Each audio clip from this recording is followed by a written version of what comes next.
रात का सन्नाटा था। गांव के किनारे खड़ी पुरानी हवेली पर बिजली की चमक पड़ रही थी। हवेली की खिड़कियां हवा से झरमरा रही थीं और पेड़ों की परछाइयां डर का एहसास करा रही थीं। गांव का एक बहादुर युवक लालटेन लेकर हवेली की ओर बढ़ता है।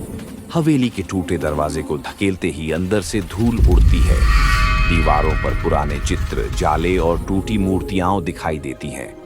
फर्श पर पड़े कदमों के निशान और हवा में ठंडक महसूस होती है। वह धीरे धीरे हवेली के अंदर बढ़ता है। ऊपर से झूमर हिल रहा है और लालटेन की रोशनी दीवारों पर डरावने साए बना रही है। हवेली के बीचों बीच एक पुराना कमरा है। दरवाजे पर जंग लगा ताला लटका है। युवक ताला तोड़कर दरवाजा खोलता है। कमरे में एक पुराना संदूक रखा है। आसपास मकड़ी के जाले और टूटी अलमारियां हैं। वह संदूक खोलता है। अंदर एक पुरानी डायरी और एक सोने का लॉकेट मिलता है।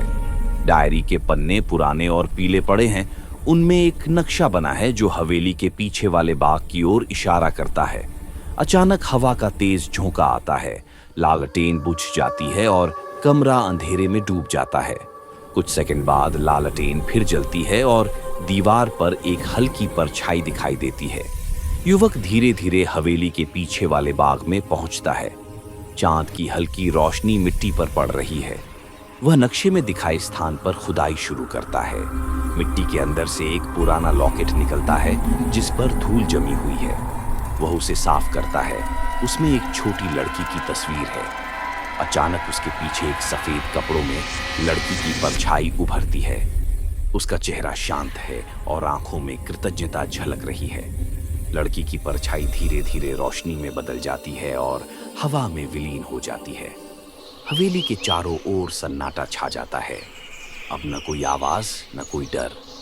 सुबह की पहली किरण हवेली की खिड़कियों पर पड़ती है। टूटी दीवारों पर सुनहरी रोशनी चमकती है और हवेली अब डर की नहीं बल्कि शांति की जगह बन चुकी है। खिड़की पर वही लॉकेट रखा है जिस पर सूरज की किरण पड़ते ही हल्की चमक उठती है। हवेली अब शांत है, जैसे कोई पुराना दर्द मिट गया हो।